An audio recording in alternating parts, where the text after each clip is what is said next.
Welcome to Season 2, Episode 6 of Keke's Guide to Training Your Human.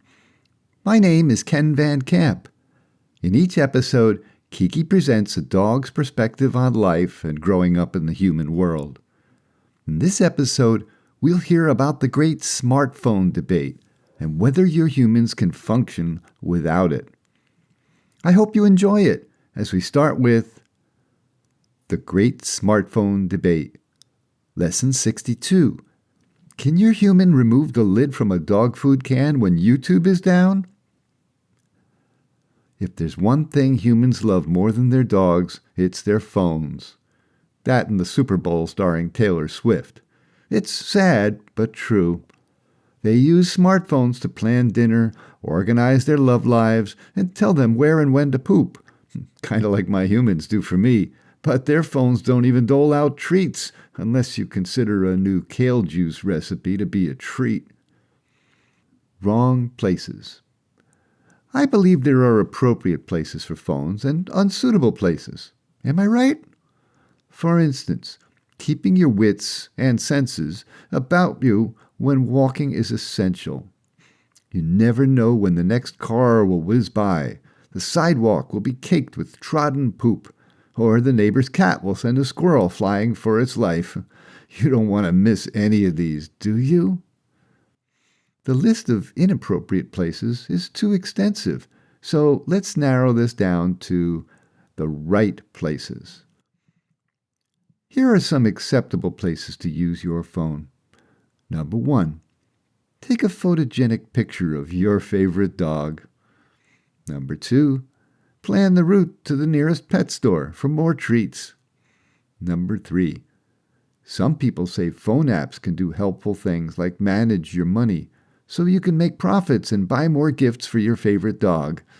Alternatively, of course, ransomware can take it all back. Number 4, use it to call ahead for reservations at your favorite dog-friendly restaurant.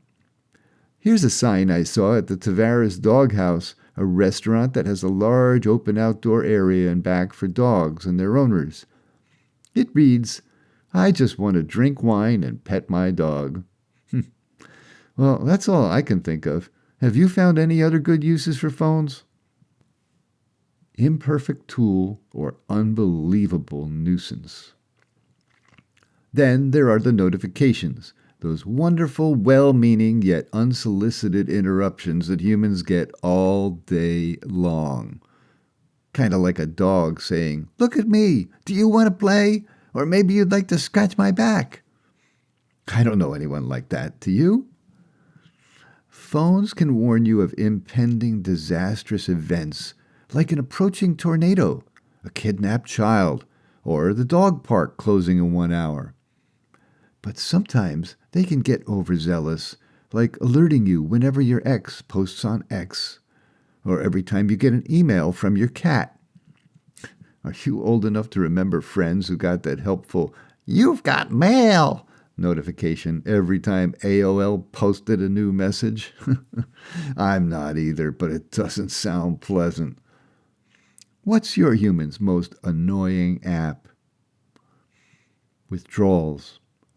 Like any junkie, your humans will be devastated if they lose their phone or the internet or if an essential service is down. Try to be understanding when they start muttering under their breath, "Tick-tock, tick-tock, how long has it been out?" Or wandering the streets aimlessly without a GPS signal.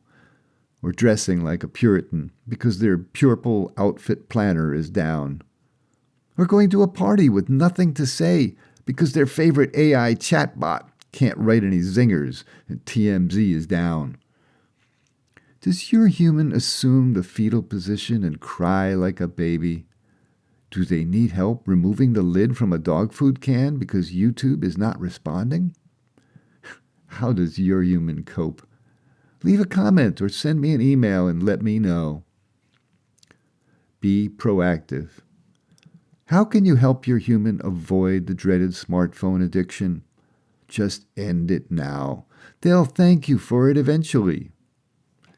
The story shows a cracked smartphone on a wood floor with a blank screen and 2 punctures in the screen that look like they might have been made by a pair of fangs.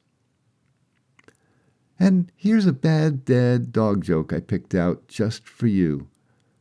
How is a businessman different from a hot dog? Answer: the businessman wears a suit, but the dog just pants. Thank you for listening to this episode of Keke's Guide to Training Your Human. I'm Ken Van Camp, and I hope you've enjoyed this performance. If so, please rate it and leave feedback. You can post feedback on our Facebook page or email. The addresses are in the episode description.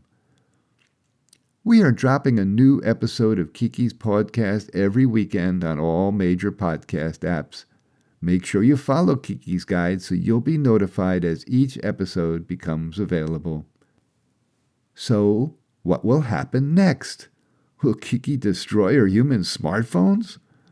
Be sure to join us for the next episode of Keke's Guide to Training Your Human and find out. Because dogs are people too, you know?